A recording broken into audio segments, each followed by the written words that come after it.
بسم اللہ الرحمن الرحیم وصلی اللہ علی النبی الکریم رب اشرح لی صدری ویسر لی امری واحلل عقدۃ من لسانی یفقہوا قولی۔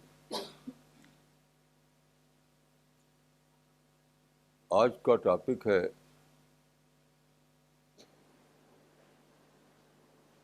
فریڈم آف ایکسپریشن اینڈ اسلام۔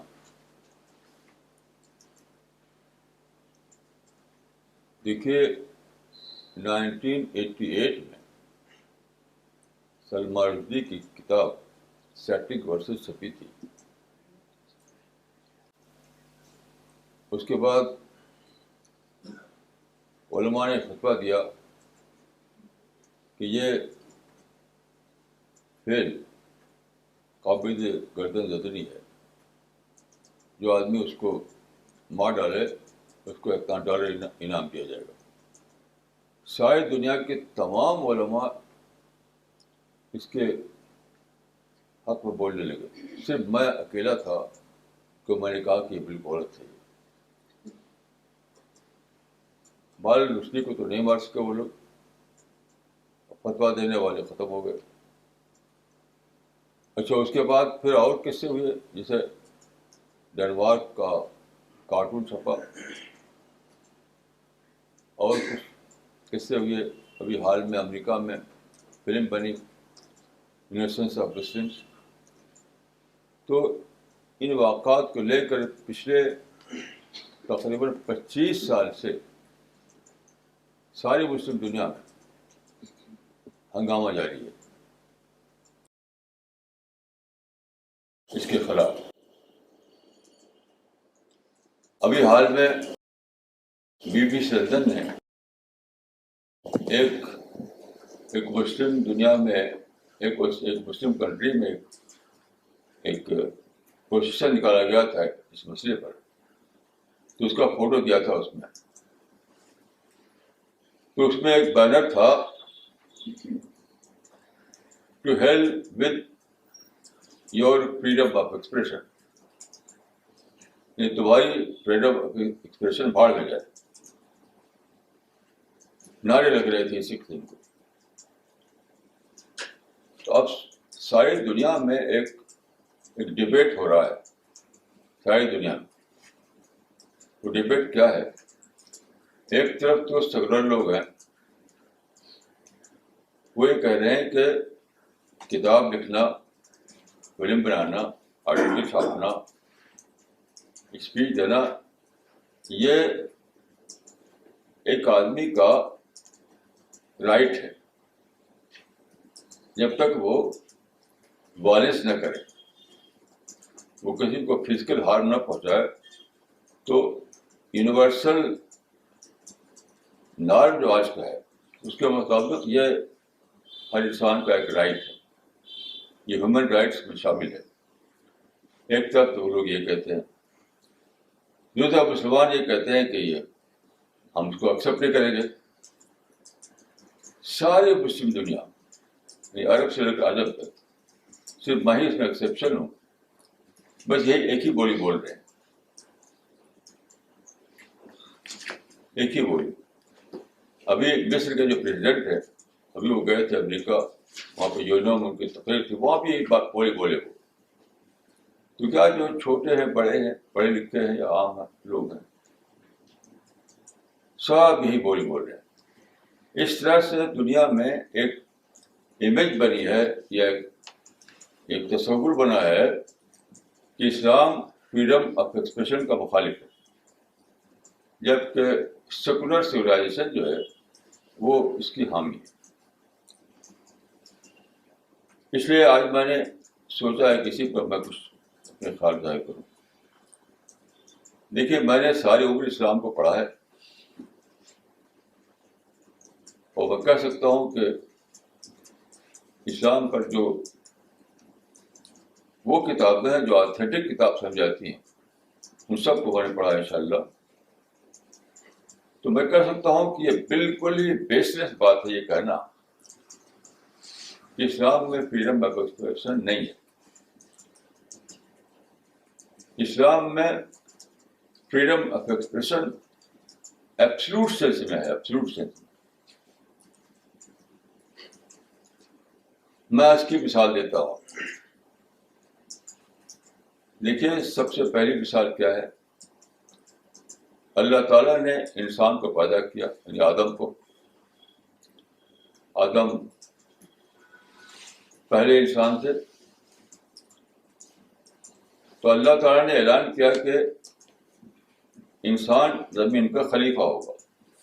خلیفہ مطلب ہوگا زمین کا انچارج ہوگا، آزاد ہوگا. وہ پوری طرح آزاد ہوگا اپنے ایکشن کے لیے. تو فرشتوں کو اس پر آبجیکشن ہوا، شک ہوا. انہوں نے کہا کہ اتجعل فیہا من یفسد فیہا، کیا زمین پر آپ ایسے کو بسا رہے ہیں، ایسے انسان کو جو وہاں فساد کرے، خون بہائے. گویا کہ فرشتوں نے اپنا ڈسنٹ شو کیا، ڈسنٹ یا اختلاف رائے کیا. یہ پہلا واقعہ تھا اختلاف رائے، ڈسنٹ کا. تو اس وقت کیا ہوا، یہ ڈائریکٹ اللہ تعالیٰ کی اسکیم سے ڈسنٹ کرنا تھا. اللہ تعالیٰ نے یہ نہیں کہا کہ تم کیا جانو، تم کو ہلاک کر دیتا اللہ تعالیٰ ان کو. اللہ کی شان یہ ہے کن فیکون. وہ کہتا ہے کہ فرشتوں تم ہلاک ہو جاؤ تو سب ختم ہو جاتا ہے. لیکن اللہ تعالیٰ نے کیا کیا، اپنے جو ریزن پیش کیے رہتے ہیں، ریزن سے ان کو سیٹسفائی کیا. اس کا مطلب کیا ہوا کہ انسان کی پیدائش کے وقت ہی اللہ تعالیٰ نے یہ ایگزامپل سیٹ کیا خود اپنی ذات سے کہ انسان کو پوری طرح فریڈم آف ایکسپریشن حاصل رہے گی. اختلاف رائے کہاں حاصل ہوگا، جو اس سے متفق نہ ہو تو وہ اس کو مار نہیں سکتا. اس کو حق ہے کہ وہ ایک جوابی ریزن پیش کرے، اس کو مطمئن کرے، بس اس سے آگے وہ کچھ نہیں کر سکتا. تو اسلام میں یاد رکھیے اظہار خیال کی آزادی ایبسولوٹ رائٹ ہے انسان کا، کوئی اس کو ابائش نہیں کر سکتا. آپ کو اختلاف ہے تو آپ اپنی دلیل دیجیے، اپنی ریزن پیش کیجیے، اپنی لاجک پیش کیجیے. اچھا ایسا کیوں ہے؟ دیکھیے سادہ بات نہیں ہے. اللہ تعالیٰ نے انسان کو پیدا کیا ہے کس لیے؟ سارے لوگ جانتے ہیں کہ امتحان کے لیے، ٹیسٹ کے لیے. لے اب لوگوں کو بھائی کو بات سنا والا. قرآن میں بابوں بتایا گیا ہے کہ انسان کی پیدائش کا مقصد ابتلا ہے، ٹیسٹ ہے. یہ زمین ہمارے لیے ٹیسٹنگ گراؤنڈ ہے. اب آپ جانتے ہیں کہ ٹیسٹ کے لیے آزادی لازمی ہے. آزادی نہیں تو ٹیسٹ نہیں. تو اللہ تعالیٰ کا جو کریشن پلان ہے اس میں انہیرنٹلی یہ شامل ہے کہ انسان کو آزادی رہے گی. آپ سے آزادی اگر چھین لی جائے تو پھر فریڈم، تو پھر ٹیسٹ کس بات کا ہوگا؟ کسی کا ہاتھ باندھ دیں، پاؤں باندھ دیں، زبان بند کر دیں، سوچنا بند کر دیں تو پھر ٹیسٹ کا کوئی سینس نہیں رہتا. تو اس لیے آزادی، اظہار خیال کی آزادی، ڈسنٹ کی آزادی، فریڈم آف ایکسپریشن، یہ بلا شبہ اسلام کے مطابق ہر عورت اور ہر مرد کا ایبسلوٹ رائٹ ہے. Absolute right. اس میں صرف ایک ہی کنڈیشن ہے، وہ یہ کہ آپ کسی کے لیے ہارمفل نہیں بن سکتے.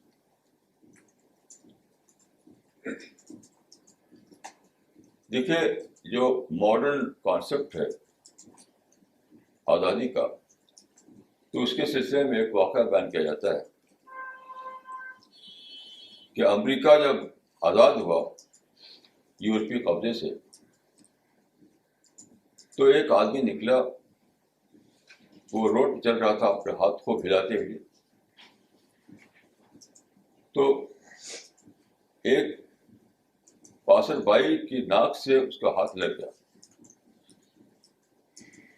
تو اس نے کہا, what is nonsense, why you hit my nose, میری ناک پہ کیوں مارا تم نے؟ اس آدمی نے کہا کہ آج امریکہ آزاد ہے, میں اپنے فریڈم کو ایکسرسائز کر رہا ہوں. اس نے کہا کہ you are free but your freedom ends where my nose begins. مطلب ہے کہ تم فری ہو لیکن تم کسی کو ہارم نہیں پہنچا سکتے, فزیکل ہارم نہیں پہنچا سکتے. صرف اس وقت تک تم فری ہو جب تک تم کسی کو فزیکل ہارم نہ پہنچاؤ. ٹھیک ہے, اسلام کا نقطہ نظر ٹھیک یہی ہے کہ پوری فریڈم آپ کو ہے, پوری ٹوٹل فریڈم. صرف ایک ہی اس میں کنڈیشن ہے کہ آپ کسی کے لیے کسی کو فزیکل ہارم نہ پہنچائیں. اب ایک شخص یہ کہے گا کہ صاحب وہ گالی دے, وہ پروفٹ کو ابیوز کرے, وہ بلاسفیمی کا فیل کرے, تو ٹھیک ہے وہ کر سکتا ہے, اس کے لیے بھی آزاد ہے وہ. ہمارا اعتماد یاد رکھیے اس پر ہے کہ اسلام ایک صحیح ترین آئیڈیالوجی ہے. اس پر نہیں ہے کہ اسلام کا ڈنڈا ہے. ڈنڈے کی لاجک تو کسی زمانے میں تھی.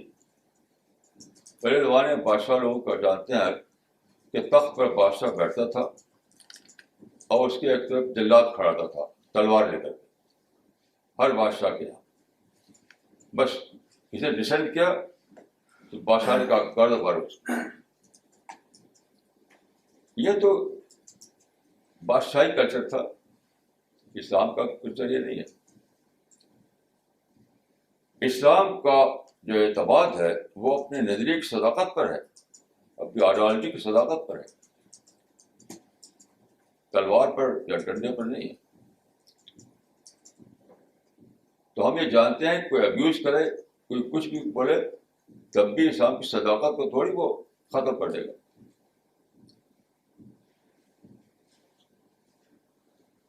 کوئی اگر کہتا ہے کہ اگر میں کہتا ہوں کہ 2 اور 2 مل کر 4, اب کچھ مجھے ڈنڈا مارتا ہے, تو کیا آپ سمجھتے ہیں کہ اس سے یہ سچائی ختم ہو جائے گی؟ یہ 2 اور 2 مل کر 4 ہوتے ہیں تو اپنی جگہ باقی رہے گی. جیسے گلیلیو کو آپ جانتے ہیں, گلیلیو کے زمانے میں وہاں چرچ کو بہت پاور ملا ہوا تھا, ان کی اپنی انڈیپینڈنٹ عدالتیں تھیں. تو گلیلیو نے کہا کہ پہلے نظریہ یہ تھا, چرچ اس کو مانتا تھا کہ سورج زمین کے گرد گھومتا ہے, یعنی جیو سینٹرک تھیوری کو مانتا تھا.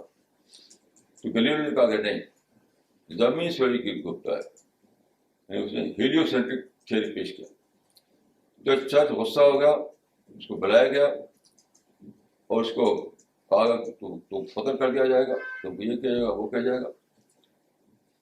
تو ڈر کی اپنی جان بچانے کے لیے اس نے کہا کہ ہاں زمین وہ سورج گھومتا ہے. اس نے اپنی جان بچانے کے لیے وہاں عدالت میں کہہ دیا کہ سورج گھومتا ہے. لیکن جب باہر نکلا وہ, تو اس نے کہا کہ سچی بات ہے کہ ابھی تک زمین ہی گھوم رہی ہے, سورج نہیں گھوم رہا زمین کی گرد, بلکہ زمین گھوم رہی ہے سورج کی. تو کسی کی ڈنڈا, کسی کی تلوار سچائی کو نہ بدل دے گی. تو اسلام کا اعتماد سچائی پر ہے, تلوار پر نہیں ہے. کوئی کتاب لکھتا ہے تو لکھا ہے, ہم بھی کتاب لکھیں گے. کوئی اسٹیٹمنٹ دیتا ہے تو ہم بھی اسٹیٹمنٹ دیں گے. کوئی کچھ بھی کہتا ہے کرے, ہم بھی اس کے جواب میں اپنی دلیل پیش کریں گے. یہ پروٹیسٹ اور ہنگامہ اور مارنا اور کاٹنا فتویٰ دینا یہ تو بالکل بیس لیس بات ہے، بیس لیس. اس کا اسلام سے کوئی تعلق نہیں. میں سوچ رہا تھا کہ آخر یہ مسلمان اتنا ایموشنل کیوں ہو جاتے ہیں، کیوں ہو گئے ایموشنل؟ تو اس کا جواب مجھے اس سے ملا. دیکھیے ایک پیپر ہے، ایک مسلم کنٹری میں ہنگامہ ہو رہا ہے اسی کو لے کر، جلوس ہے اور لوگ شور غل کر رہے ہیں. تو اس میں ایک بینر ہے اس میں کہ پروفٹ از آور آنر، آور پروفٹ از آور آنر، آور پروفٹ از آور آنر. اس سے میں سمجھا کہ آخر راز کیا ہے. یعنی پیغمبر کو آپ نے بنا لیا اپنا پرائڈ، اپنا فخر. تو یہ مزاج ہے کہ جب بھی آپ کسی کو اپنا پرائڈ بنا لیں، اپنے دادا کا پرائڈ بنا لیں، کوئی دادا کرٹیسائز کرے گا برا لگے گا آپ کو. کسی بھی چیز کو آپ اپنا پرائڈ بنا لیں. اب سوال ہے کہ کیا پیغمبر ہمارا پرائڈ ہے،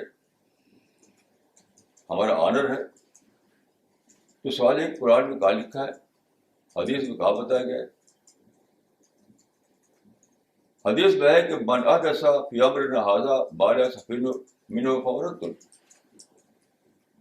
کہ جو چیز اسلام میں نہ ہو اور کوئی انوویشن کے طور پر اس میں شامل کرے تو وہ ریجیکٹڈ ہے، ریجیکٹڈ. تو یہ کانسیپٹ ریجیکٹڈ مانا جائے گا، رد کر دیا جائے گا. کیوں؟ قرآن میں اس کے برعکس یہ ہے، لقد کان لکم فی رسول اللہ اسوۃ حسنہ، لقد کان لکم فی رسول اللہ اسوۃ حسنہ. رسول اللہ کے لیے تمہاری بہترین ماڈل اسوہ ہے. اسوہ کا مطلب ماڈل. رسول اللہ ہمارے لیے ماڈل ہے، ہماری پرائڈ نہیں ہے. پرائڈ کا کانسیپٹ بالکل جاہلی کانسیپٹ ہے، بیس لیس ہے. اسلام میں کوئی سی حقیقت نہیں، انوویشن ہے، انوویشن.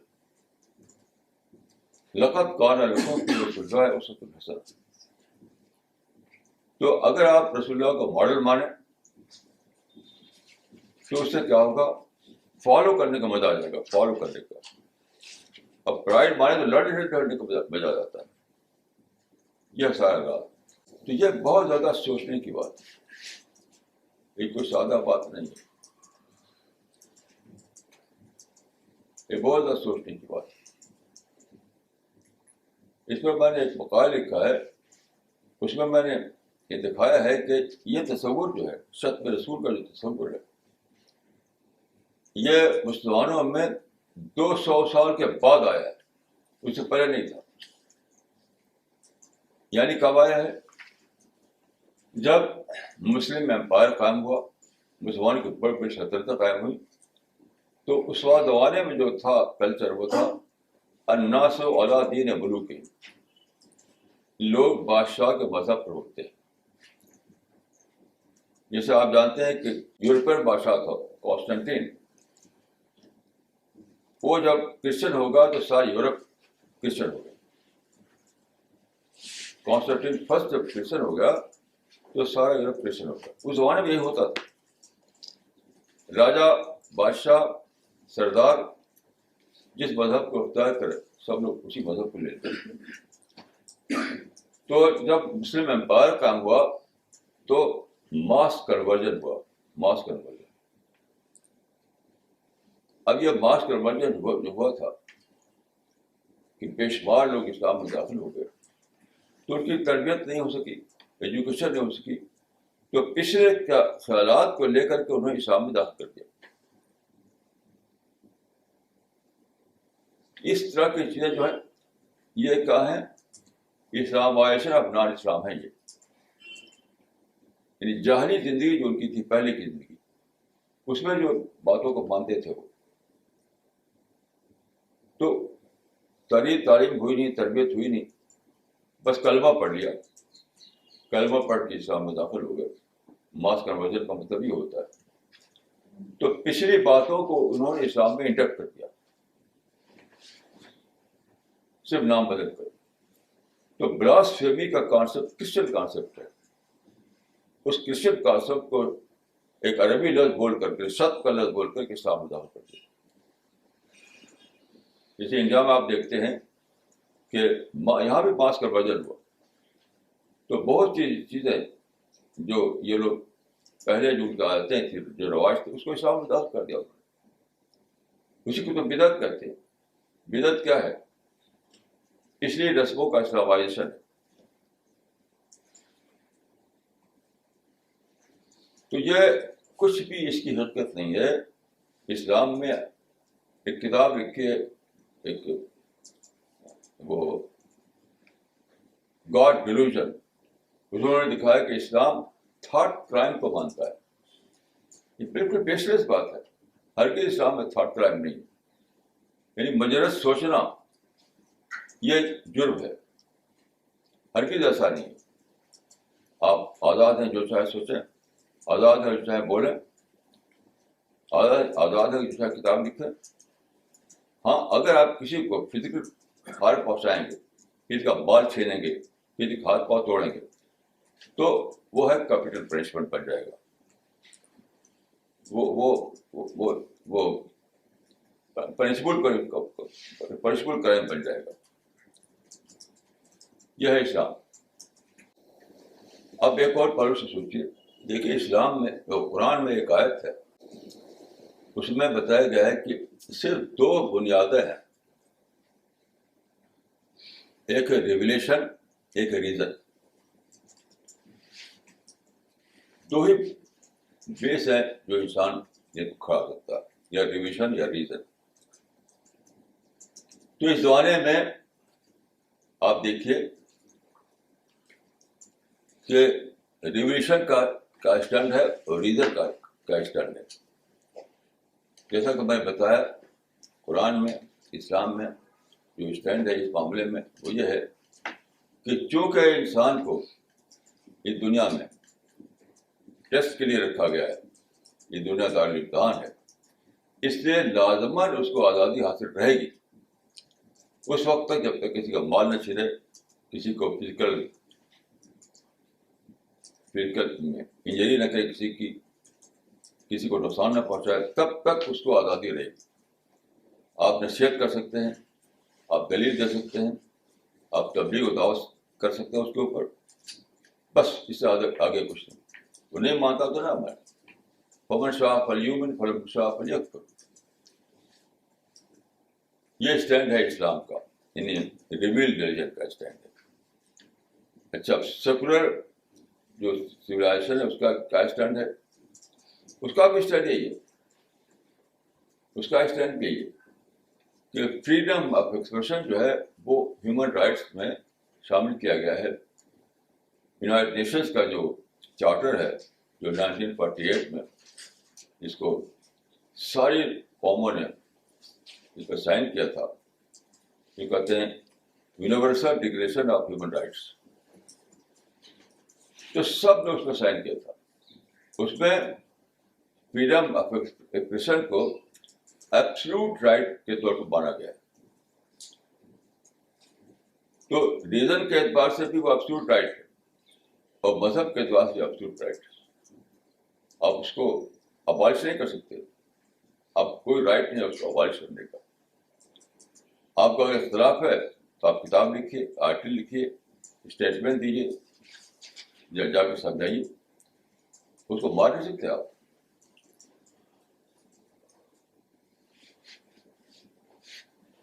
دوسری بات اس میں بہت امپورٹنٹ بات یہ ہے کہ مسلمان یہ کہتے ہیں کہ to help with your freedom of expression.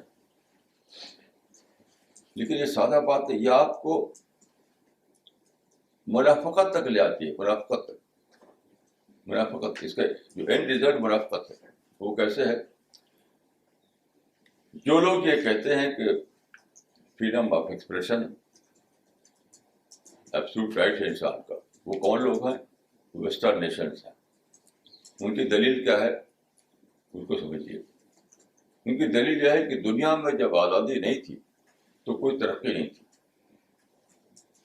جب آزادی نہیں تھی تو کوئی ترقی نہیں تھی. مثال کے طور پر دیکھیے، رومن امپائر دنیا میں 2000 سال تک تھا, 2000 ایئرس. لیکن تاریخ بتاتی ہے کہ ان 2000 سالوں میں کوئی سائنٹیفک ڈیولپمنٹ نہیں ہوا,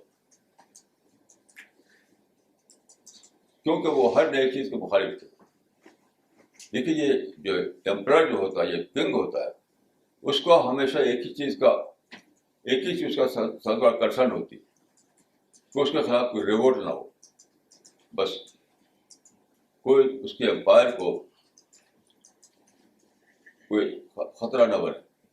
تو ہر نئی چیز کو خلاف ہوتے ہیں. وہ سمجھتا ہے کہ میں جو ہے وہی رہے. چنانچہ یہ بتایا جاتا ہے کہ رومن فوجیں جب گریس میں داخل ہوئی تھی, یونان میں, تو وہاں پر ایک کوئی فلاسفر تھا جو زمین پر بیٹھا ہوا میتھمیٹک کا ایک پرابلم سالو کر رہا تھا. آپ جب جانتے ہیں زمانے میں کاغذ وغیرہ بدل نہیں ہوا کرتا تھا, تو وہ زمین پر صاف ہموار زمین پر بیٹھا ہوا ایک میتھمیٹکس کا پرابلم سالو کر رہا تھا, لکھ رہا تھا. تو جب آدمی وہاں داخل ہوئی, جانتے کیا ہوا, اس کو تلوار مار کے گردن سے اس کا سر جدا کر دیا گیا, کیونکہ وہ ایک نیا کام کر رہا تھا. بادشاہی دور میں, جو کہ فرینچ ریولیوشن سے پہلے ساری دنیا میں تھا, بادشاہی دور میں نئی چیز کے سخت خلاف ہوا کرتے تھے. خود اسلام کے زمانے میں بھی یہ حالت قائم تھی. مثلاً دیکھیے, مکی دور میں جو واقعات ہوئے اس میں سے ایک واقعہ یہ ہے کہ قبائل عرب جو تھے وہ کعبہ کی زیارت کے لیے مختلف علاقوں سے آیا کرتے تھے ہر سال. ایک سال ایسا ہوا کہ جب قبائل آئے کہ رسول اللہ صلی اللہ علیہ وسلم گئے وہاں پر تبلیغ کے لیے, قرآن لوگوں کو بتانے کے لیے. تو اس میں ایک قبیلہ تھا, اس کا نام تھا بنو شیبان. اس کے پاس آپ گئے تو آپ نے قرآن سنایا ان کو, اس توحید کی بات بتائی. جو سردار جو تھا وہ متاثر ہوا, اس کو آپ کی باتیں اچھی لگی, لیکن اسے مانا نہیں. کیوں؟ اس نے دلیل یہ دی تھی, آپ وہ کتاب ہمارے پاس موجود, جہاں بھی دیکھ سکتے ہیں آپ, کہ ہم جہاں رہتے ہیں وہ عرب کی وہ سرحد ہے جو ایران سے ملتی ہے. ہم ایرانی بادشاہ کی سرحد پر رہتے ہیں, اور ایرانی بادشاہوں سے ہمارے معاہدے ہیں. اس میں کہا تھا کہ بادشاہ لوگ اس کو پسند نہیں کرتے کہ کوئی نئی چیز انٹروڈیوس کی, کوئی نئی چیز اختیار کی جائے, کوئی نئی چیز اختیار کی جائے. تو آپ کی چیز جو ہے ایک نئی چیز ہے. دنیا جو ہے وہ جو دنیا کا جو اس وقت کلچر ہے وہ صرف کلچر ہے, آپ توحید کلچر کو پیش کر رہے ہیں جو ایک نئی چیز ہے. تو اس نے کہا کہ شاہان کسرا جو ہے اس کو پسند نہیں کریں گے. یہ اس میں کہا تھا مما تکرہ البلوغ, یہ وہ چیز ہے, یہ ایک نئی چیز ہے, اس لیے بادشاہ لوگ اس کو پسند نہیں کریں, اس سے میں اس کو اختیار نہیں کر سکتا. تو وہ زمانہ جو تھا کہ اختلاف رائے, ڈسینٹ, الگ کوئی رائے رکھنا, یہ بالکل شجر ممنوع تھا, فاربڈن ٹری تھا. اس لیے سائنس کو کوئی ترقی نہیں. یورپ میں اس کے خلاف تحریکیں اٹھی, بڑے بڑے لوگ پیدا ہوئے اور ٹکراؤ ہوا. ایک طرف بادشاہوں سے ٹکراؤ ہوا, دوسرا چرچ سے ہوا, کیونکہ چرچ بھی بہت زیادہ اس کا یعنی طاقتور بنا ہوا تھا. ایک زمانے میں چرچ پورے یورپ کو ڈومینیٹ کرتا تھا. اگرچہ بادشاہتیں تھیں, اگرچہ ملکوں میں بادشاہ ہوا کرتے تھے, لیکن چرچ کا زبردست ڈومینیشن تھا ان کے اوپر. تو چرچ بھی سخت خلاف تھا کسی نئی چیز. تو زبردست ٹکراؤ ہوا یورپ میں. آپ رینیسانس کی ہسٹری پڑھ لیجیے, رینیسانس کی ہسٹری. میں آپ کو صرف 2 کتاب کا حوالہ دیتا ہوں. ایک بادشاہوں سے ٹکراؤ کا اور دوسرے چرچ سے ٹکراؤ کا.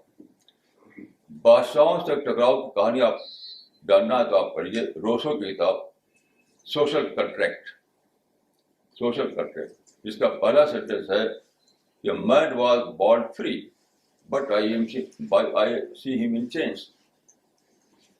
تو بادشاہوں سے زبردست ٹکرا ہوا, یہاں تک کہ بادشاہ ختم ہوئی, پہلے فرانس میں, اس کے بعد پورے یورپ میں. تب وہاں پر آزادی آئی, تب سائنس کی ترقی شروع ہوئی. یہ معاملہ چرچ کے ساتھ پیش آیا, چرچ سے زبردست ٹکرا ہوا. چرچ نے گلیلیو کو اور بہت سے لوگوں کو بالکل زبانتی کر دی. تو آخر کار یہ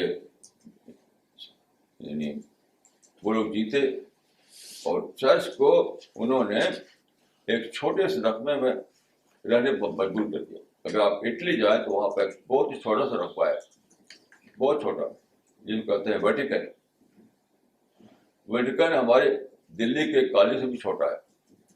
بس اسی میں چرچ کا سارا معاملہ ہے. باقی سارے یورپ اس سے یعنی باہر ہے, اس سے آزاد ہے. اس کی کہانی آپ جاننا چاہیں تو آپ پڑھ لیجیے ڈریپر کی کتاب conflict between science and religion. تو ایک طرف بادشاہوں سے ٹکراؤ ہوا اور بادشاہوں کو انسیٹ کیا گیا اور ڈیموکریسی دنیا میں آئی, ڈیموکریسی. دوسری طرف چرچ کو انسیٹ کیا گیا, اس کو ویٹیکن میں محصور کر دیا گیا اور پھر لوگوں کو آزادی ملی. اس کی کہانی آپ دیکھ لیجیے conflict between science and religion, Draper کی کتاب. تو یہ یورپ ان سب باتوں کو اس تاریخ یورپ نے بنائی اور اس کے بعد ترقیاں ہوئی. جتنی ترقی جو سائنٹیفک ڈیولپمنٹ کو ہم کہتے ہیں اسی کے بعد ہوئی. اس ساری ترقی ویسٹرن سویلائزیشن, ماڈرن پروگریس, جو کچھ بھی ہے وہ ہوا. یعنی یورپ کے ان قوموں نے بہت ہی ایک نیا دور پیدا کیا. مثال کے طور پر دیکھیے, ایک مثال لیجیے آپ کہ قدیم زمانے میں دنیا 4 چیزوں کو مانتی تھی, یعنی میٹر, لینڈ, اینیمل, بس. یعنی 3 ڈائمینشنل ورلڈ میں تھی دنیا ہزاروں سال سے. مغرب میں کیا کیا کہ میٹر کو حرکت دے دی, حرکت, یعنی موونگ میٹر وجود میں آیا. موونگ میٹر, یہ جو ہوائی جہاز ہے, یہ جو موٹر ہے, جو مشینیں ہیں, یہ جو موبائل ہے, یہ ٹیلی فون, یہ سب کیا ہے؟ موونگ میٹر ہے. کمیونیکیشن, ایج آف کمیونیکیشن کیا ہے؟ یہ موونگ میٹر ہے. تو 3 ڈائمینشنل ورلڈ کو انہوں نے 4 ڈائمینشنل ورلڈ میں پہنچا دیا. کیسی عجیب بات ہے. اب دنیا جو ہے میٹر, پلانٹ, اینیمل اور ایک موونگ میٹر, ایک اور دور, اس سے اتنی ساری ترقیاں ہوئی. اب جو مسلمان یہ ہیں جو شور کر رہے ہیں, تو اب دیکھیے ان کا معاملہ کہ شورغل کرنے کے باوجود وہ ساری امینٹیز کو استعمال کرتے ہیں جو انہیں قوموں نے بنائی. جتنی ترقیاں ہیں, جتنے جو ماڈرن امینٹیز ہیں, جتنی بھی شاندار گھر, شاندار کاریں, شاندار ہوائی جہاز کا سفر, شاندار فرنیچر, شاندار ایجوکیشن, یہ اسی کا نتیجہ ہے. تو ایک طرف تو آپ کہتے ہیں کہ to help with your freedom of expression, اور اسی سے پیدا ہوئی ہیں. اسی کے نتیجے میں جو سارا سویلائزیشن دنیا میں آئی, ماڈرن امینٹیز آئی. تو کیا آپ اس کو چھوڑ سکتے ہیں؟ کیا آپ اس کو چھوڑ سکتے ہیں؟ اس کو مانے کہ آپ ایک طرف مخالفت کرتے ہیں, پھر بھی انہیں کلچر کو لیے ہوئے ہیں. وہی ماڈرن امینٹیز, وہی ماڈرن کلچر, وہی ماڈرن ترقیاں جو ان کی وجہ سے وجود میں آئی ہیں دنیا میں, اسی میں آپ پھر بھی جی رہے ہیں. یعنی گھڑی اور موبائل سے لے کر ہوائی جہاز تک سب نے انہوں نے بنایا اور اس کو دھوم سے استعمال کرتے ہیں, فور کرتے ہیں اس پر. اگر آپ ایسا کریں کہ فریڈم آف ایکسپریشن کے ذریعے جو دنیا میں جو تہذیب بنی ہے, جو کلچر دنیا میں آیا ہے, اس کو آپ چھوڑ دیں, تو آپ جانتے ہیں کیا ہوگا؟ آپ اونٹوں کے دور میں چلے جائیں گے, خچر کے دور میں چلے جائیں گے, کچھ بھی نہیں رہے گا آپ کے پاس, سب کچھ انہیں لوگوں نے وجود کیا. اور اسی وقت وجود میں آیا ہے جب کہ دنیا میں فریڈم آئی, فریڈم, ڈیموکریسی, آزادی خیال, آزادی رائے, ڈسنٹ, یہ سب آیا. میں ایک مرتبہ امریکہ گیا, وہاں پوچھا میں نے ایک پروفیسر سے کہ ویسٹرن ورلڈ کی ترقی کا راز کیا ہے. اس نے ایک ہی لفظ بولا, اس کا ڈسنٹ, ایک ہی لفظ ڈسنٹ. نے کہا ہم ڈسنٹ کو ایک آدمی کا مقدس حق سمجھتے ہیں, ڈسنٹ کو ہم انسان کا مقدس حق سمجھتے ہیں. تو آپ ایک طرف اس کے خلاف جھنڈا اٹھا رہے ہیں, تو پھر آپ چھوڑ دیے اس سے جو نتیجے, اس کے نتیجے میں جو ترقیاں اس کو بھی چھوڑ دیجیے. اس سے ترقیاں ہوئی سب. جب تک دنیا میں آزادی رائے نہیں تھی تب تک کوئی ترقی بھی نہیں تھی.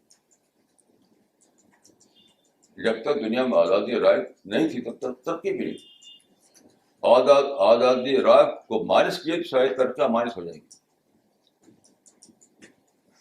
اگر آپ آزادی رائے کو مائنس کریں, اس کو حذف کریں, تو ساری ترقیاں بھی حذف. تو آپ کیا کریں گے؟ اونٹوں پر سواری کریں گے, خچر پر بیٹھیں گے, کیا کریں گے؟ چاہیے.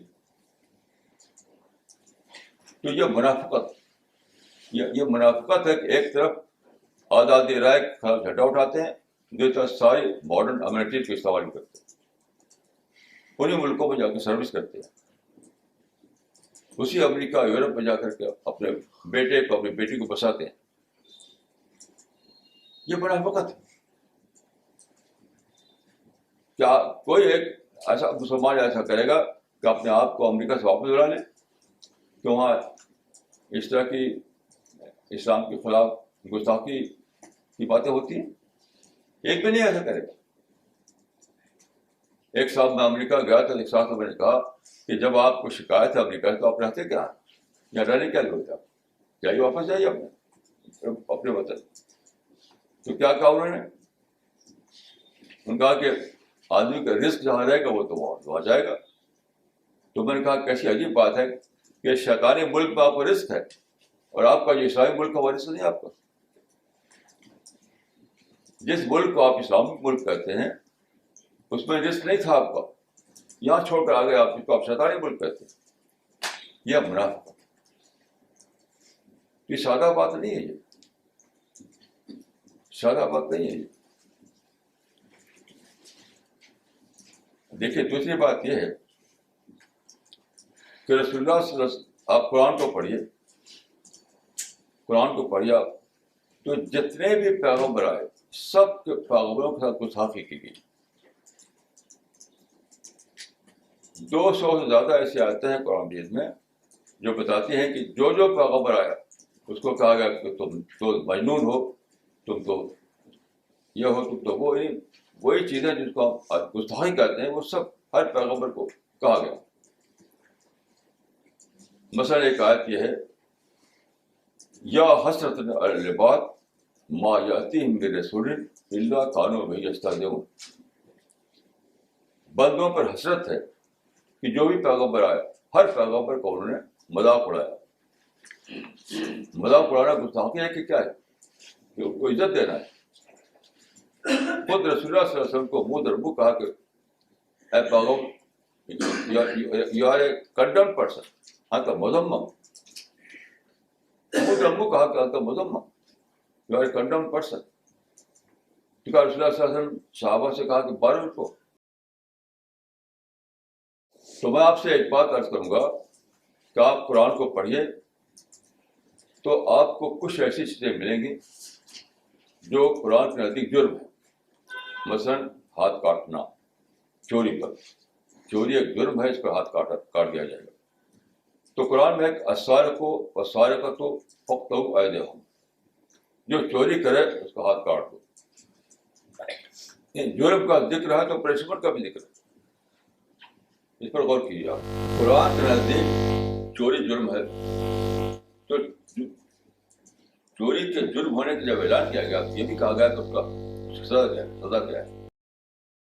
اسار کو وسارت کو تو پکا ہوا ہے تو جرم بھی بتایا گیا, پنشمنٹ بتایا گیا. اب بتائیے کہ جو پیغمبر ہیں جو آئے جن کے بدلے قرآن میں بتایا گیا کہ گستاخی کا جرم ہر ایک کے خلاف کیا گیا, تو وہاں کے انہیں ذکر ہے سزا کا. سارے قرآن میں مجھے بتائیے کہاں یہ بتایا گیا ہے کہ جو گستاخی کرے وہ ماڈل, جبکہ جرم کا ذکر ہے, یعنی جرم میں گستاخی کا ذکر ہے اور اس پر سزا کا ذکر نہیں. کیسی عجیب بات ہے. ایک طرف تو وہ قرآن یہ کرتا ہے کہ جرم بھی بتاتا ہے سزا بھی بتاتا ہے, دوسری طرف سے جرم کا ذکر ہے سزا کا ذکر نہیں. اس سے کیا معلوم ہوا؟ there is difference between the two. اس سے ڈفرینس معلوم ہو وہ یہ کہ ایک وہ چیز ہوتی ہے جو کہ لائبل ٹو پنشمنٹ ہوتی ہے, ایک وہ چیز ہوتی ہے جو جہاں آپ کو دعوت کرنا, تبلیغ کرنا, سمجھانا ہے. اس معنی کیا ہوئی ہے کہ جس چیز کو آپ گستاخی کہتے ہیں یا بلاسفیمی کہتے ہیں اس پر ڈسکشن کیا جائے, ڈسکشن سمجھا بجھایا جائے گا, دلیل پیش کی جائے گی, مارا پیٹا نہیں جائے گا. اگر مارنے پیٹنے کی بات ہوتی ہے تو جب قرآن میں جرم کا ذکر ہوا تو سزا بھی ذکر ہونا چاہیے تھا, یعنی جرم گستاخی کا ذکر ہے اور سزا گستاخی کا ذکر نہیں.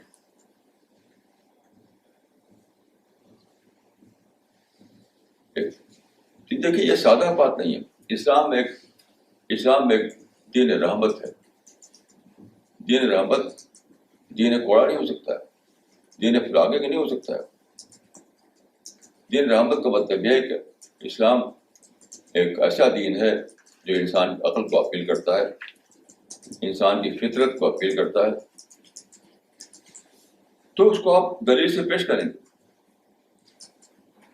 جب عقل کو اپیل کرتا ہے تو عقل سے پیش کریں گے, اس کو فطرت کو اپیل کرتا ہے تو فطرت والی بولی بولیں گے. آپ اس میں تلوار کا بندوق کا کوئی اس میں کام ہی نہیں.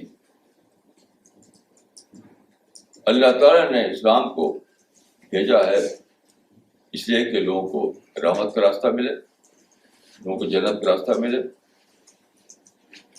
لوگوں کو سچائی ملے. تو سچائی تلوار سے تھوڑی ملے گی, سمجھانے بجھانے سے ملے گی. تو یہ نظریہ بالکل ہی بیسلس نظریہ ہے.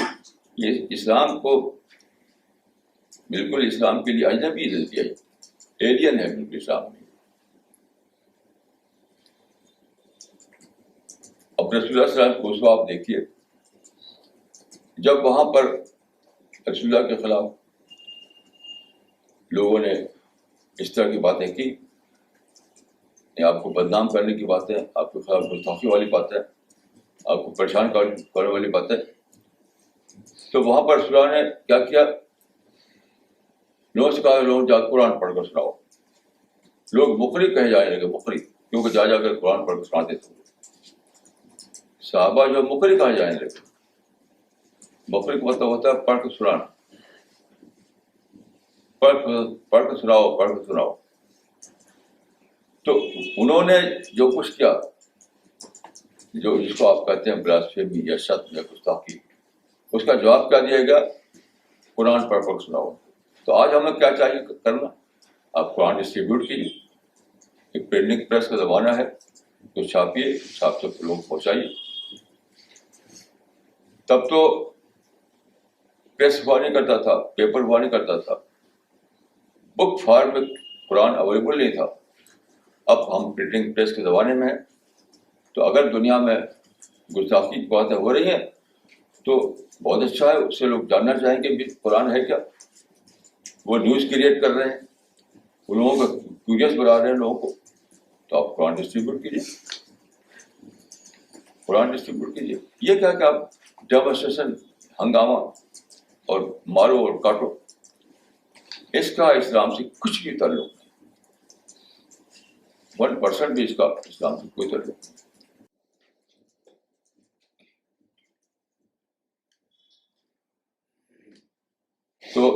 جو رسول اللہ صلی اللہ علیہ وسلم کو اگر آپ ماڈل مانیں، یہ ماڈل رسول اللہ صلی اللہ علیہ وسلم کا، لیکن جب آپ رسول اللہ صلی اللہ علیہ وسلم کو اپنے فخر مانیں، فخر، تو پھر آپ کو کچھ کرنا نہیں رہتا سوائے اس کے کہ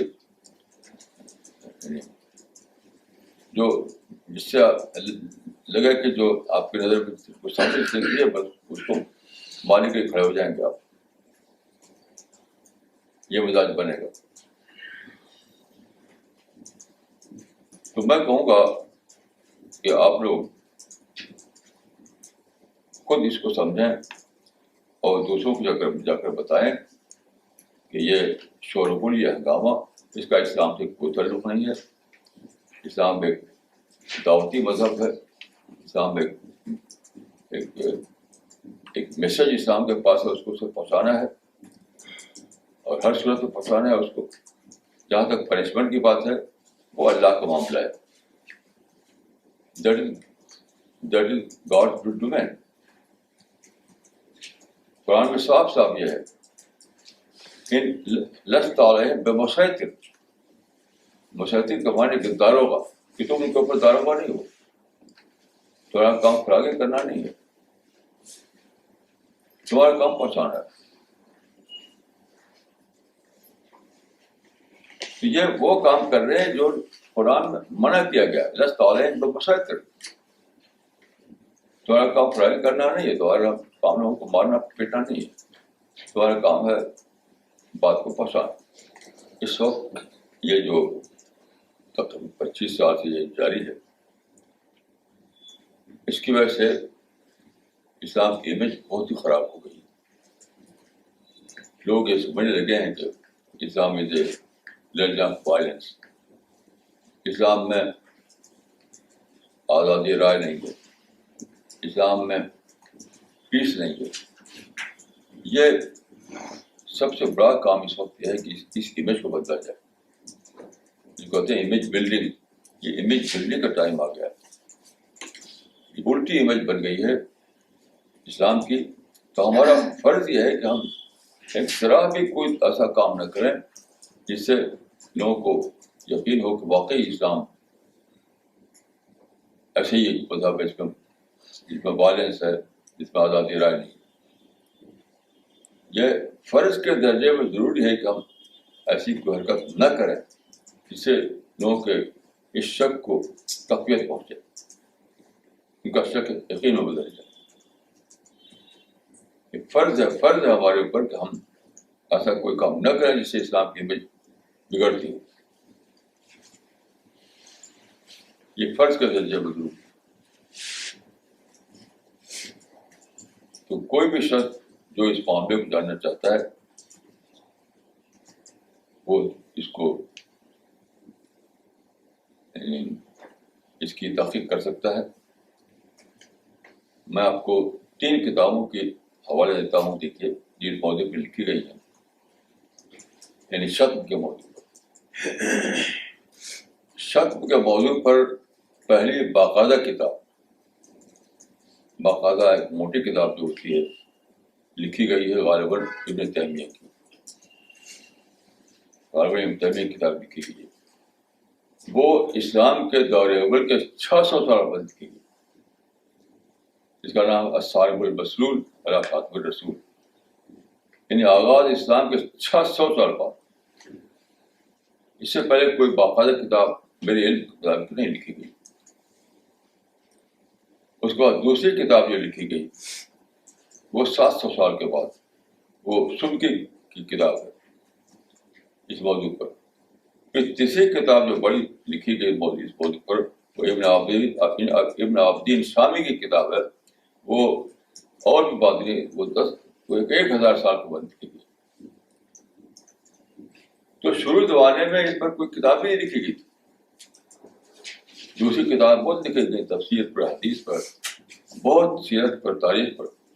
لیکن شتم رسول کے سوال پر جو پہلی باقاعدہ کتاب لکھی گئی 600 سال بعد، 700 سال بعد، 1000 سال بعد. اس آپ سمجھ سکتے ہیں کہ یہ بات کا مسئلہ ہے. اسلام جب اپنے عروج پر تھا، جب اپنی اصل حیثیت میں تھا، جب اسلام کے جب مسلمانوں کے بگاڑ نہیں آیا تھا، جو ادیبل جس کو ہم کہتے ہیں، تو اس زمانے اس کا وجود ہی نہیں تھا. یہ بات کوئی سب چیزیں ہیں. وہی میں نے کہا کہ جب ماس کنورژن ہوا اور دوسری قوموں کے لوگ اسلام میں داخل ہوئے تو اس کے نتیجے میں ایسا باتیں پیدا کہ وہ لوگ جو اپنے خیالات ان کے لے کر آئے اس کو اسلامائز کرنا شروع کر دیا، اسلامی ٹرم میں اس کو بیان کرنا شروع کر دیا. تو یہ کوئی سادہ بات نہیں ہے، یہ بہت زیادہ سوچنے کی بات ہے. آپ لوگ خود بھی سوچیں اور دوسروں کو بتائیں کہ کوئی بھی ایکشن ہمارا جج کیا جائے گا قرآن حدیث سے، ہمارے ایموشن سے نہیں.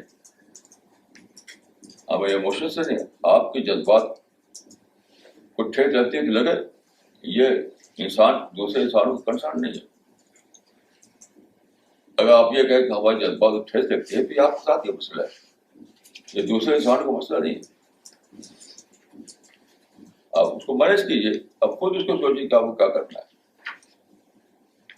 مجھے ایک قصہ یاد آتا ہے کہ ایک شخص نے ایک شخص کی دعوت دی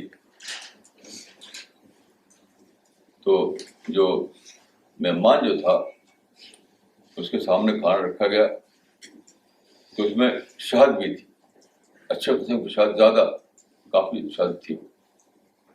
تو وہ مہمان جو تھا وہ شہد کو زیادہ کھانے لگا، اسی کو زیادہ کھائے چلا جا رہا تھا.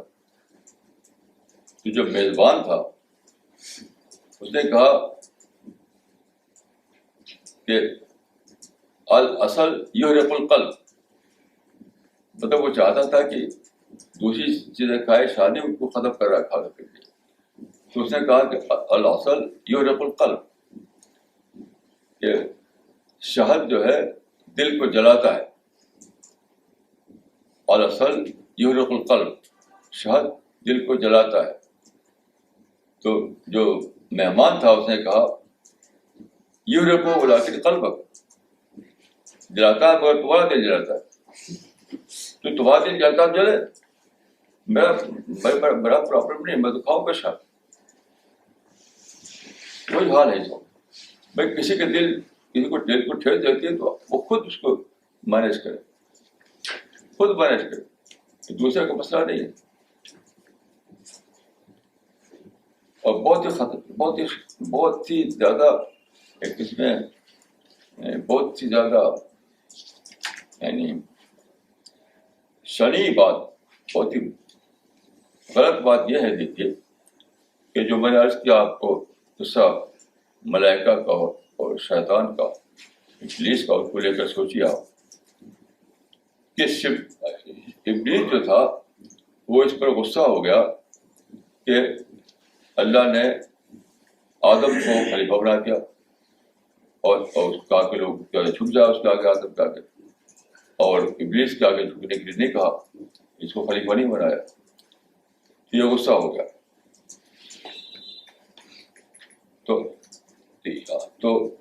تو وہاں پر آپ جانتے ہیں کہ تین تھے، یعنی ابلیس تھا، آدم تھا اور فرشتے تھے. تو فرشتے جو تھے انہوں نے اللہ کے اس فیصلے کو مان لیا، انہوں نے اس پر کوئی جھنڈا نہیں کھڑا کیا. تو اس پر غور کیجیے آپ. تو فرشتے کا کیس کیا تھا، ابلیس کا کیس کیا تھا.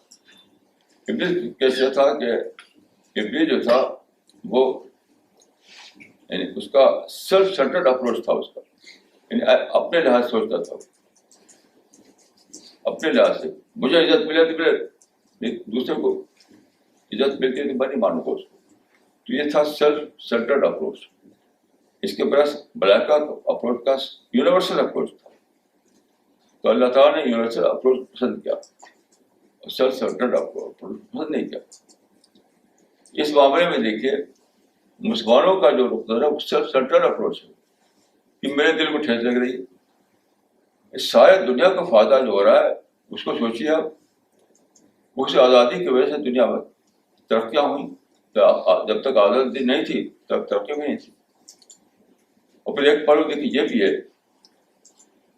کہ اسی آزادی سے ہم کو دعوت کی اپرچونیٹیز کھلی ہمارے لیے.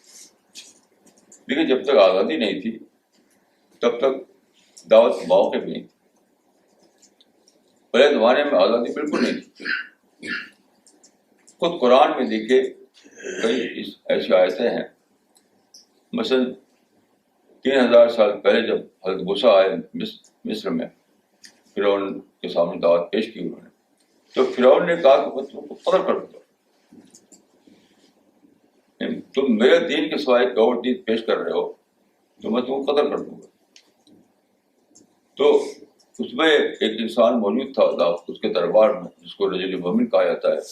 اس نے کہا کہ اتقتلون رجلا یقول رب اللہ، ایک آدمی کو تم اس لیے قتل کر دو کہ وہ کہتا ہے اللہ کا رب ہے. تو کیا قول پر قتل ہوتا تھا خدا نے، قول پر قتل، یہ دور تھا. جو قرآن میں سورہ البروج میں ہے کہ وما نقم منہم الا ان یؤمنوا باللہ العزیز الحمید، یعنی اللہ کو ایک ماننے پر وہ مجرم قرار دے دی گئی، ان کو سزا دی گئی. تو مجرد ایمان، مجرد قول، مجرد ایک الگ رائے، یہ اس زمانے میں جرم ہوا کرتی تھی. تو تبلیغ کے مواقع بند تھے، دعوت کے مواقع بند تھے. اب جو ہے دعوت کے موقع کھلے ہو گئے. جب دنیا میں آزادی آئی، رائے کی آزادی آئی، تو ہمارے بھی تو آزادی آئی. وہ استعمال کرتے ہیں تو وہ چاہتے ہیں، ان کو استعمال کرنے دیجیے، ان کو آپ اس کو دعوت کے لیے استعمال کیجیے. وہ اپنے لحاظ سے استعمال کرنے دیے ان کو، آپ اپنے لحاظ سے کیجیے. آزادی رائے کے مواقع کا بھرپور طور پر دعوت کے لیے استعمال کیجیے. تو دنیا کا قانون اللہ تعالیٰ نے بنایا کہ ان مال عسر یسرا، یہاں یسر بھی آئے گا تو عسر بھی آئے گا، یعنی پرابلم بھی آئیں گے تو اپرچونیٹیز بھی ہوگی. تو وہ ایک پہلو کو لیے ہوئے تو آپ کو لینے دیجیے ان کو، آپ دوسرے پہلو کو لیجیے اور اس کو یعنی آزادی رائے کو بطور اپرچونیٹی کے لے کر آپ دعوتی کام کو آگے بڑھائیے. وہ قرآن کو ڈسٹریبیوٹ کیجیے، وہ اسلام کی باتیں لوگوں کو پھیلائیے. یہ ہے پازیٹیو اپروچ. تو میں دعا کرتا ہوں کہ اللہ تعالیٰ ہمارے اندر پازیٹیو اپروچ پیدا کرے اور نیگیٹو اپروچ کا ہمارے اندر خاتمہ ہو جائے. قول قولی ھذا واستغفر اللہ لی ولکم.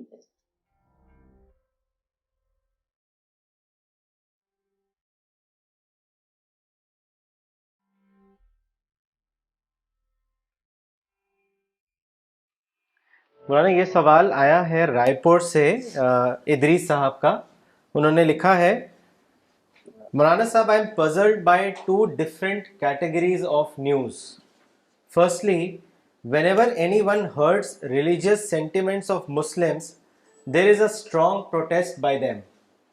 Secondly, Muslims themselves damage Buddha statues in Afghanistan, damages the Mahavir statue in UP. All this hurts religious sentiments of others. It shows that Muslims are practicing the same thing what it is fighting against. It is confusing. Are Muslims in principle against or in favor of the practice of hurting religious sentiments? Kindly comment. آپ صحیح کہہ رہے ہیں. جب آدمی emotional ہو جاتا ہے تو واسی بن جاتا ہے، کنٹراڈکٹری، اس کا بیہیویئر کنٹراڈکٹری بیہیویئر بن جاتا ہے. یہ جو مسلمان کر رہے ہیں اس کا تعلق نہ عقل سے ہے نہ اسلام سے ہے، کسی سے نہیں، تو جذبات میں ہے. یہ صرف یعنی اپنے سینٹیمنٹ کو جانتے ہیں، اپنے ایموشنز کو جانتے ہیں. بس جو آدمی بھی جذبات میں رہے گا وہ اس کا بیہیویئر جو ہے کنٹراڈکٹری بیہیویئر بن جائے گا. اگر عقل پر ہوتے مسلمان تب بھی ایسا نہیں کرتے، اسلام پر ہوتے تب بھی ایسا نہیں کرتے، پازیٹیو تھنکنگ کو اندر ہوتی تب بھی ایسا نہیں کرتے. وہ صرف جذبات میں بہ رہے ہیں، بس جذبات جذبات جذبات. اور ان کے جو سو کال لیڈر ہیں ان کے لیے ایک چیپ پراپرٹی گین کرنے کا بڑا آسان طریقہ مل گیا ہے. یہ سب مسلمان نہیں ہیں, یہ ان کے سو کال لیڈر ہیں جو ان کو بھڑکا کر کے ایسا کرتے ہیں. میں آپ کو ایک قصہ بتاؤں. امام تیمیہ جو اب امام کہے جاتے ہیں, خودانِ امام نہیں کہے جاتے تھے وہ, تو ان کی مشہور کتاب جو ہے الصارم المسلول علی شاتم الرسول, تو اس زمانے میں ایک قصہ ہوا تھا. ایک کرسچن نے رسول اللہ کے بارے میں غالباً کچھ کہہ دیا تھا, تو اس کے بعد انہوں نے یہ کتاب لکھی تھی. تو ابن تیمیہ نے تقریر وغیرہ کی اور ایک بھیڑ اکٹھا ہو گئی, اس کو لے کر کے وہ شام میں جو مسلم سلطان تھا اس کے پاس گئے. تو جانتے ہیں کیا ہوا؟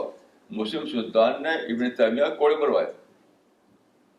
آج ان کو آپ امام کہتے ہیں, جو اس کتاب کے رائٹر ہیں, ان کو کوڑے مروائے.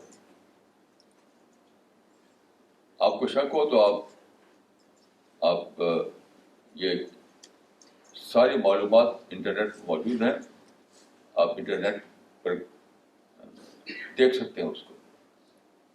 اس نے سلطان نے کہا کہ تم نے تقریر کر کر بھڑکایا لوگوں کو, بھڑک اٹھے. میں نے کون جانتا تھا کس نے کہا کہ کس نے کہا.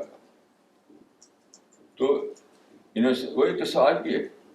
انسنس آف مسلم جو تھی وہ کہیں انٹرنیٹ پہ کون جانتا تھا اس کو. یہ جو ہمارے سو کالڈ لیڈر ہیں یہی بھڑکا کر تقریر کرتے ہیں اور بھیڑ اکٹھا کرتے ہیں. اصل مجرم جو ہیں یاد رکھیے عوام نہیں ہیں, اصل مجرم وہی لیتے ہیں جو تقریریں کرتے ہیں.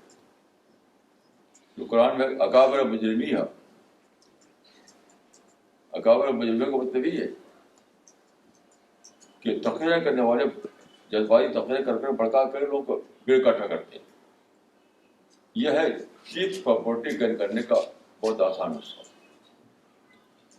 تو ایسے لوگ ایسے ہی کریں گے, یعنی ان کا بیہیویئر ہمیشہ کنٹراڈکٹری بیہیویئر ہے. مولانا اگلا سوال کراچی پاکستان سے آیا ہے عبد اللطیف صاحب کا. انہوں نے لکھا ہے, قرآن و حدیث کے مطالعے سے یہ بات معلوم ہوتی ہے کہ ہر انسان موت آتے ہی اپنے انجام سے دو چار ہو جاتا ہے. دوسری طرف قرآن و حدیث سے ہی یہ بات واضح ہے کہ میدان محشر کی مختلف حالتوں سے گزرنے کے بعد ہر انسان یا جنت میں داخل ہوگا یا جہنم میں. مولانا صاحب اس مسئلے کو کس طرح سمجھا جائے, اس کو واضح کریں. دیکھیے یہ مسئلہ ہے ٹائم اینڈ اسپیس کا مسئلہ. تو ہم آپ ٹائم اینڈ اسپیس کی دنیا میں جیتے ہیں, اور وہ دور جو ہے آخرت کا وہ بیان ٹائم اینڈ اسپیس ہے, بیان ٹائم اینڈ اسپیس. تو جب تک آپ اس دور میں نہ پہنچا آپ سمجھ سکتے, آپ کو صرف اجباری طور پر ہی اس کو ایمان رکھ سکتے ہیں. آپ بیان اسپیس اینڈ ٹائم کی جو دنیا ہے اس کو اجباری ایمان ہی کے ذریعے آپ سمجھ سکتے ہیں, اس کو ریزن آؤٹ نہیں کر سکتے آپ, کیونکہ آپ ریزن آؤٹ کریں گے تو ٹائم اسپیس کے اندر کریں گے, اور ٹائم اسپیس کی لینگویج سے اس کو ایکسپلین نہیں کر سکتا. یہ معاملہ جو ہے آئنسٹین نے کی جو تھیوری ہے, تھیوری آف ریلیٹیوٹی, اس سے بہت اچھی طرح یہ چیز کلیئر ہوتی ہے. میں نے لکھا ہے رسالے میں, اس کے اوپر آپ پڑھ لیجیے اس کو. دوسرا سوال بھی کراچی پاکستان سے ہے, مس سائمہ لطیف کا. انہوں نے لکھا ہے, ایک بھائی نے خوب محنت کی, اچھی ایجوکیشن لی اور اعلیٰ عہدے پر پہنچے اور اس کی معاشی حالت اچھی رہی. دوسرا بھائی سست رہا, محنت سے بھاگتا رہا, اس کی معاشی حالت اس کی اپنی نااہلی کی وجہ سے کمزور رہی اور وہ بھائی غربت کا شکار رہا. اب دوسرا بھائی کے بارے میں یہ کہنا کہ اس کی آزمائش غربت میں ہے کس حد تک صحیح ہے؟ مولانا صاحب, اس دوسرے بھائی کے غربت کو کم آزمائش سمجھنا یا اس کی سست اور نااہلی کا نتیجہ ہے, اور اور اس قسم کے معاملے میں آزمائش کے مفہوم کو کس طرح سمجھا جائے، اس کے بارے میں بتائیں۔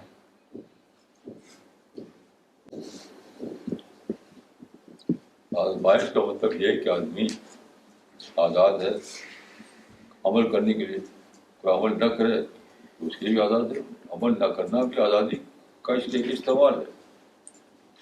تو جو عمل کر کے جو کامیابی حاصل کرے گا تو اس کی کامیابی ٹیسٹ پیپر رہے گی۔ جو عمل نہ کر کے اپنے آپ کو کسی حالت میں مبتلا کرے گا تو وہ حالت اس کے لیے اس کی ٹیسٹ پیپر رہے گی۔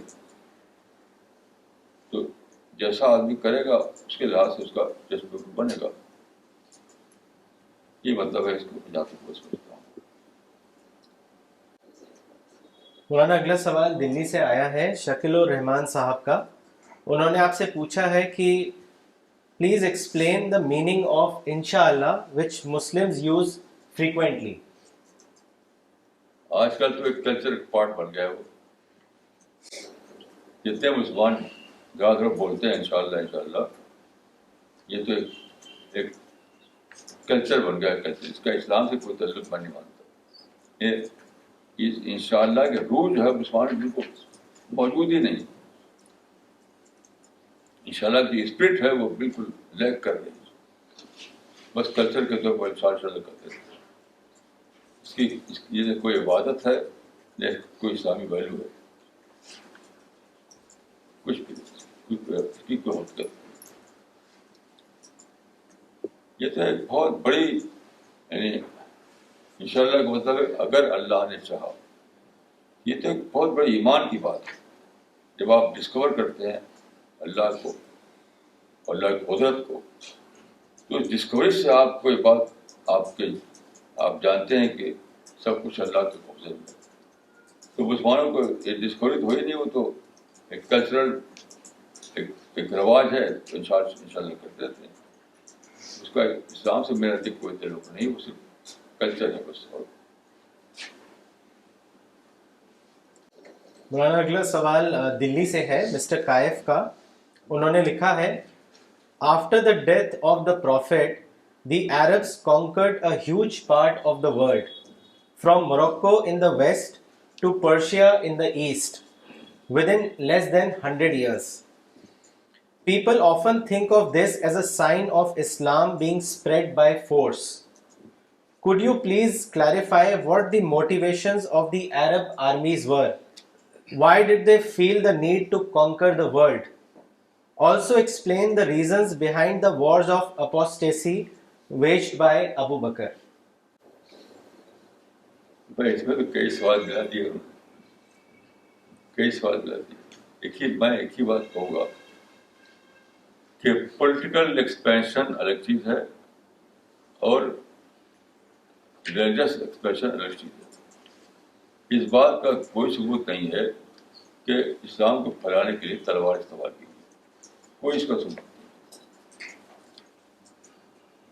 وہ الگ چیز ہے، وہ الگ چیز ہے۔ کچھ جاراسٹریز تھی، مسلم خاندان تھے، وہ اپنے پولیٹیکل ایکسپینشن کے لیے فتح کرتے ہیں یہاں سے وہاں، وہاں سے وہاں، لیکن اس کا کوئی بھی پروف ہسٹری میں نہیں ہے کہ کہیں یہ کہا گا کہ مسلمان ملک کے لوگوں کو قتل کر دیا جائے گا، ایسا کوئی ثبوت نہیں۔ میں آپ کو دو مثال دیتا ہوں۔ سوامی وویکانند کی کتاب ہے لیٹرس آف وویکانندا، اس میں انہوں نے ایک جگہ لکھا ہے کہ it is nonsense to say that Hindus were converted to Islam by force. یہ ورڈنگ ان کی ہے، وہ کتاب میرے پاس موجود ہے، آپ دیکھ سکتے ہیں۔ It is nonsense to say that Muslims were converted to Islam by force. دوسرا اگزامپل یہ ہے کہ عرب ورلڈ میں مصر بہت بڑا ملک ہے اور میجارٹی اسلام میں داخل ہو گئی تھی۔ اس پر اسٹڈی کیا ہے ایک انگریز برٹش ہسٹورین نے، اس کا نام ہے سر آرتھر کیتھ۔ اس کی کتاب میں وہ لکھتا ہے کہ nations were conquered not by sword but by the Quran۔ یہ ہے nations were conquered not by the sword but by the Quran. تو جو ہسٹری ہے, ہسٹری سے کہیں بھی پروو نہیں ہوتا کہ تلوار استعمال کی گئی اسلام کی ریلیجس ایکسپریشن کے لیے. باقی کچھ لوگ تھے وہ اپنے حکومت کا کام پہلے کرتے رہے, اس کا ذاتی فعل تھا. تو دیٹ از پولیٹیکل ایکسپینشن. آپ نہیں کہہ سکتے کہ وہ ریلیجس ایکسپینشن تھا. باقی جو دوسری بات ہے تو اس میں نے کتاب میں لکھا ہے, آپ پڑھ لیجیے. وہ یہ کتاب حکمت اسلام, اس میں اس کی تفصیل موجود ہے. مولانا اگلا سوال دلی سے ہے, مس نغمہ صدیقی کا. انہوں نے لکھا ہے, What things should we develop in ourselves for a universal approach? Kindly advise. اب میں تو سمجھتا ہوں کہ جتنا آدمی کے اندر آبجیکٹو تھنکنگ آئے گی اتنی یونیورسل اپروچ آئے گا. سارا معاملہ ہے کہ لوگوں کے اندر سبجیکٹو تھنکنگ ہوتی ہے, یعنی اپنے آپ کو لے کر سوچنا, اپنی فیملی کو لے کر سوچنا, اپنے قوم کو لے کر سوچنا. پورے مین کائنڈ کو لے کر نہیں سوچتے لوگ عام طور پر. تو اس سوچ کو آدمی جب تک بدلے گا کہ وہ پوری مین کائنڈ کو لے کر سوچے گا تو یونیورسل اپروچ اپنے آپ آ جائے گا. تو ہر آدمی کو چاہیے کہ وہ اپنا انٹراسپیکشن کرے اور وہ جانے کہ میری سوچ کیا ہے, سیلف سینٹرڈ سوچ ہے یا یونیورسل سوچ ہے. یہ خود ہی آدمی اپنے کو جان سکتا ہے, خود ہی آدمی اپنے کو ٹھیک بھی کر سکتا ہے. مولانا اگلا سوال مسٹر رامیش صدیقی کا دلی سے ہے. انہوں نے لکھا ہے, I met a group of people who wanted to know my opinion on blasphemy. I said that the Quran does not prescribe any punishment for blasphemy. In reply to this, they quoted a verse from the Quran which says, May his hands, that is Abu Lahab's hands, perish. Maulana, why do Muslims misinterpret Quran? Please comment. یہ تو ایسے ہی کوئی کہے کہ میں دلی میں ہوں, اس کو مانے کہ جو سچ کرے وہ غلط کر رہا ہوں. تو ایسے تو کوئی بات ثابت نہیں ہوتی.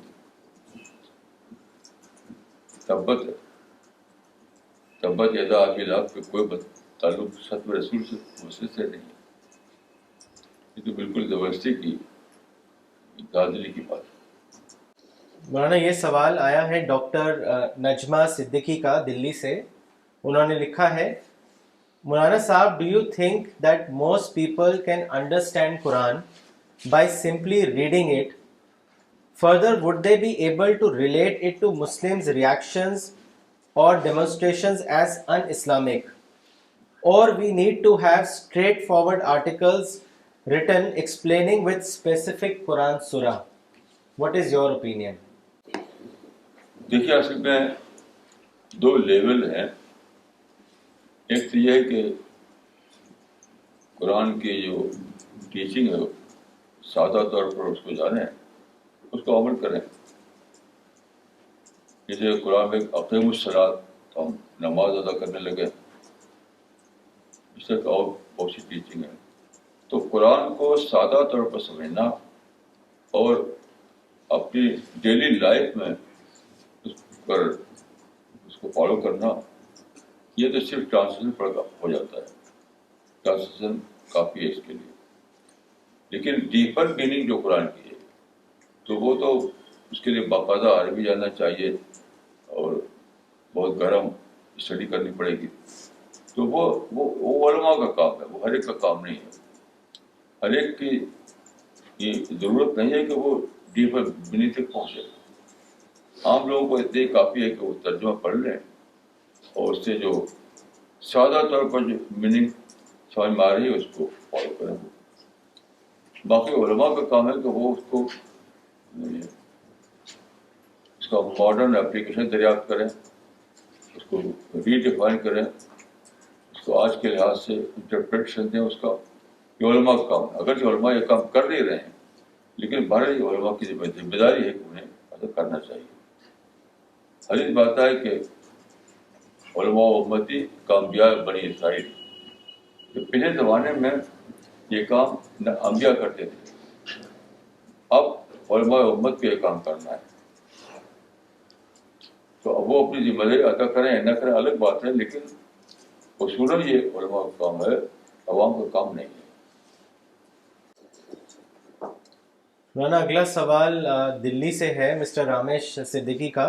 انہوں نے لکھا ہے why is it that all the Muslims who are engaged in protest against blasphemy but none of them have made any attempts to kill Salman Rushdie? Is it hypocrisy? بلا شبہ ہپوکریسی ہے۔ میری ملاقات ایک صاحب سے ہوئی، ان کا نام تھا ڈاکٹر عبدالسلام MSc، کہ وہ ان کا انتقال ہو گیا، تو وہ امریکہ کی ایک یونیورسٹی میں پڑھاتے تھے، اس کا پروفیسر تھے وہ۔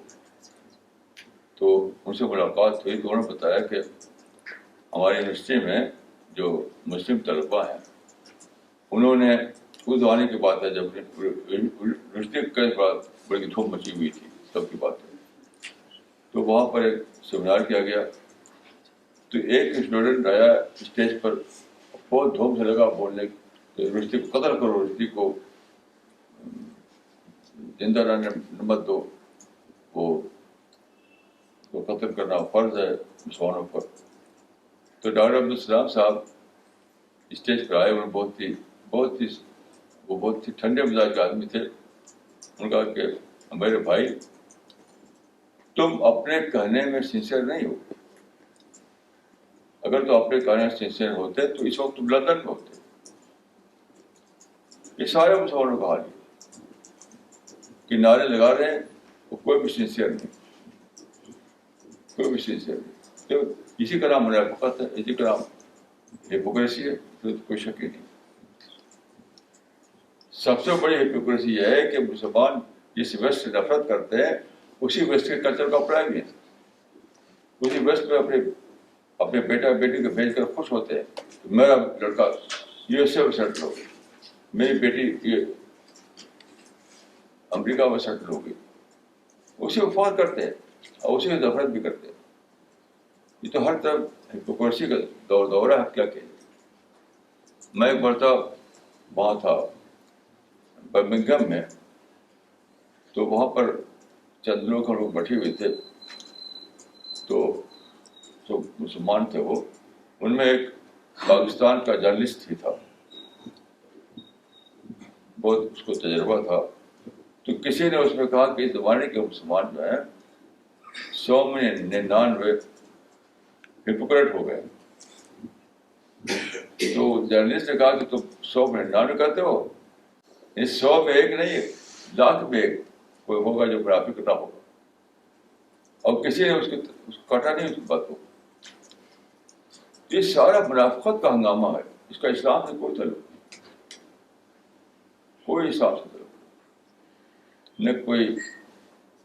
نہ کسی نے یعنی نہ کسی نے اسلام کو پڑھا ہے، نہ کسی نے اس کے لیے دعائیں کی ہیں، نہ اس کے لیے کوئی دعوی ورک کیا ہے۔ مجھے بس جھنڈا لے کھڑا ہوگا کسی کے اسٹیج پر۔ ابھی میں دیکھ رہا تھا ٹی وی میں، سب کوٹ پتلون پہنے ہوئے ٹھاٹ کے ساتھ سب، تو وہ کوٹ پتلون کہاں سے آیا؟ وہ ویسٹ سے تو آیا ہے۔ کوٹ پتلون کیوں پہنتے ہو؟ وہ کپڑا کیوں پہنتے ہو جو ان کے بلوں بنتا ہے؟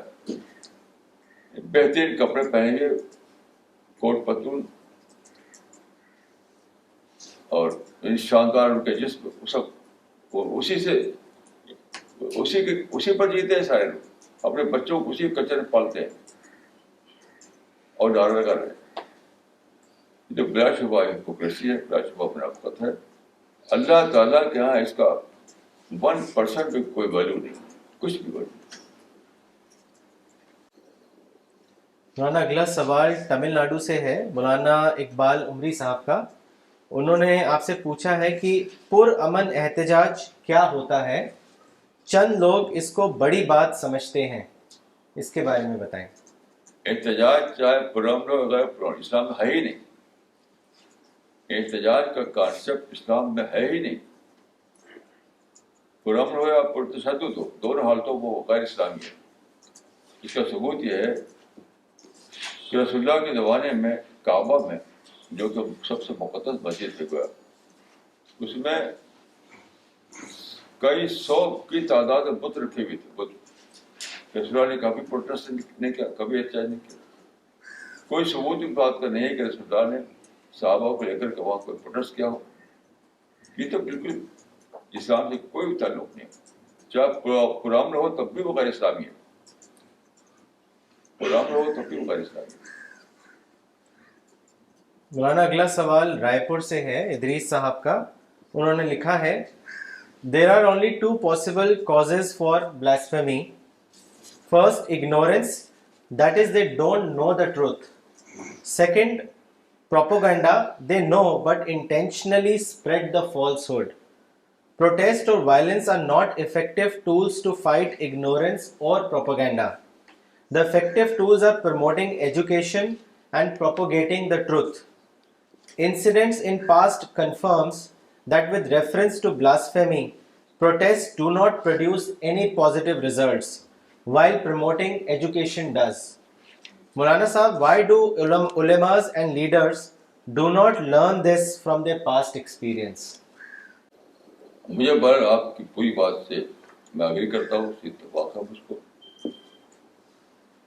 پورا اتفاق ہے. باقی علماء جس زمانے میں ہیں وہ عوام سے مختلف نہیں ہیں, وہ بھی جذباتی ہو گئے. مجھے ایک صاحب کو ٹیلیفون آیا تھا وہاں سے, ساؤتھ سے, کہ ایک وہاں باقاعدہ ایک عالم ایک صاحب ہیں, انہوں نے تقریر کی. تقریر بڑے جوش سے انہوں نے کہا کہ تم ہم کو گالی دو ہم برداشت کر لیں گے, تم مسلمانوں کو گالی دو ہم برداشت کر لیں گے, تو ہمارے پرافٹ گالی دو ہم اس کو برداشت نہیں کر سکتے. یہ عالم کو بولی. تو میں سمجھتا ہوں کہ اس معاملے میں عالم اور غیر عالم سب برابر ہو گئے ہیں, سب جذباتی ہو گئے ہیں.